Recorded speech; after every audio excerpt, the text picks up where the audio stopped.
Halo semuanya, Assalamualaikum warahmatullahi wabarakatuh. Apa kabar teman-teman?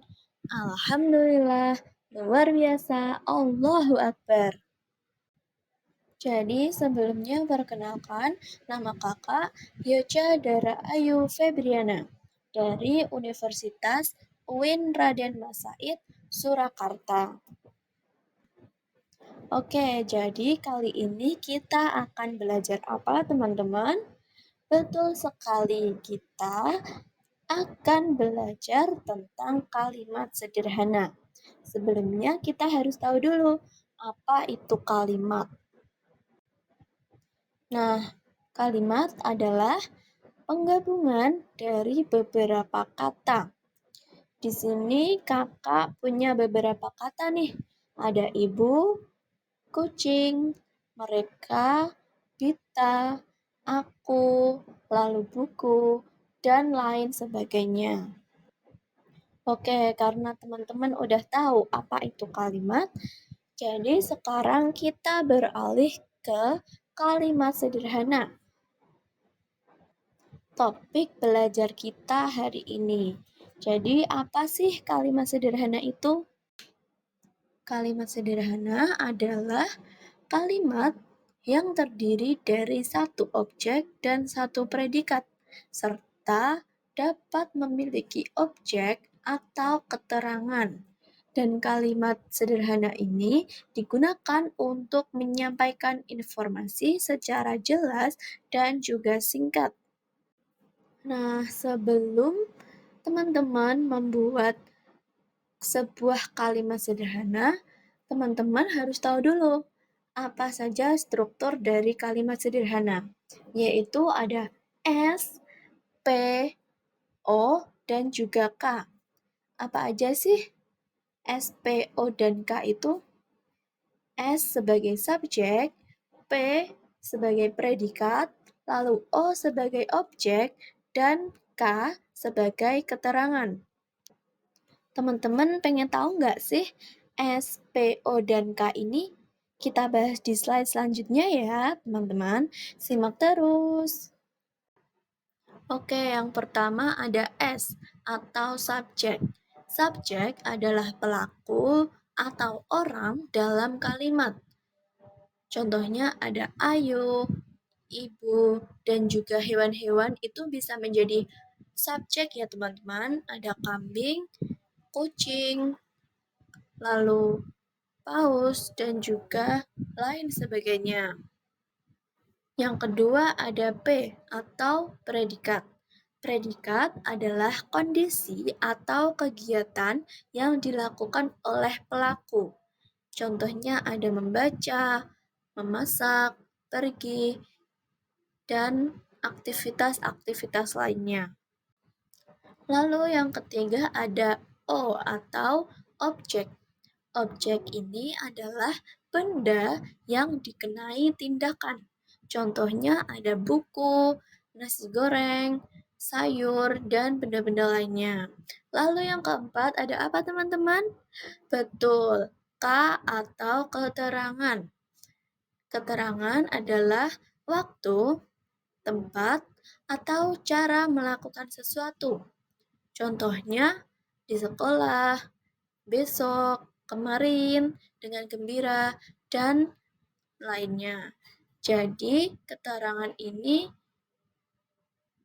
bisa ditulis atau bisa tidak ditulis ya teman-teman. Jadi, di dalam sebuah kalimat sederhana, keterangan ini opsional atau tidak wajib untuk ditulis. Nah, di sini kakak punya beberapa kata yang belum tersusun sempurna. Yang pertama ada Ani, bermain, dan boneka. Lalu yang kedua ada sapi, makan, rumput, dan di lapangan. Yang ketiga ada membaca, ayah, lalu koran. Kita bahas satu-satu di slide selanjutnya ya. Nah, kalau yang ini adalah kalimat yang sudah tersusun sempurna, teman-teman. Jadi yang pertama ada Ani bermain boneka. Ani sebagai subjek atau orang. Lalu yang bermain menjadi predikat dan boneka sebagai objeknya. Selanjutnya yang kedua ada sapi makan rumput di lapangan.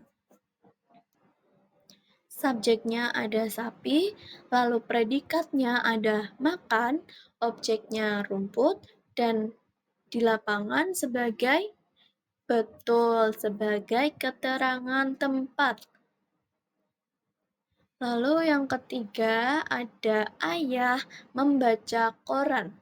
Ayah sebagai subjek atau pelaku, lalu membaca sebagai predikat, dan koran sebagai objek. Lalu di sini teman-teman harus membuat kalimat sederhana berdasarkan gambar yang diberikan. Tadi kan kakak sudah menjelaskan apa itu kalimat sederhana, lalu struktur kalimat sederhana juga sudah kakak jelaskan. Jadi di sini teman-teman sudah paham dong ya? Nah, gambar pertama yaitu Fani dan Putri menulis materi di kelas. Lalu gambar kedua adalah mereka bermain balok. Kita simak strukturnya ya teman-teman. Ini dia, jadi Fani dan Putri itu sebagai subjek atau pelaku dalam kalimat. Lalu yang menulis menjadi predikat, materi menjadi objek, dan di kelas menjadi apa? Betul, keterangan tempat. Lalu gambar kedua adalah mereka bermain balok. Siapa sih subjeknya? Iya, subjeknya adalah mereka. Lalu predikat adalah bermain dan objeknya adalah balok. Yeay. Oke, jadi untuk membuat sebuah kalimat sederhana, teman-teman bisa menggunakan pengalaman pribadi teman-teman sebagai inspirasi. Tapi, gimana sih cara kita mencari pengalaman pribadi itu? Yaitu yang pertama, bisa dengan memikirkan kejadian yang menarik atau menyenangkan. Lalu, yang kedua, menjawab pertanyaan sederhana, seperti apa yang terjadi, di mana, kapan, dan siapa yang terlibat.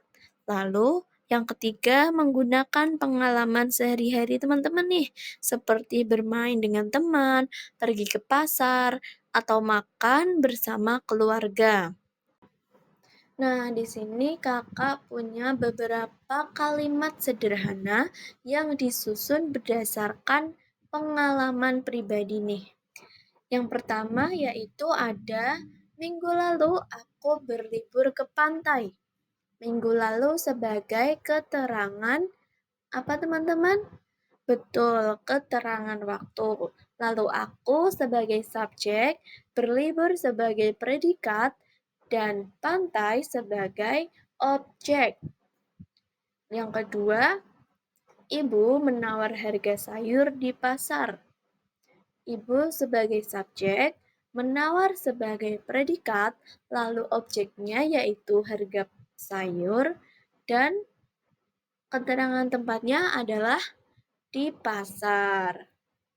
Selanjutnya yang ketiga, yaitu aku mendapat hadiah saat ulang tahun.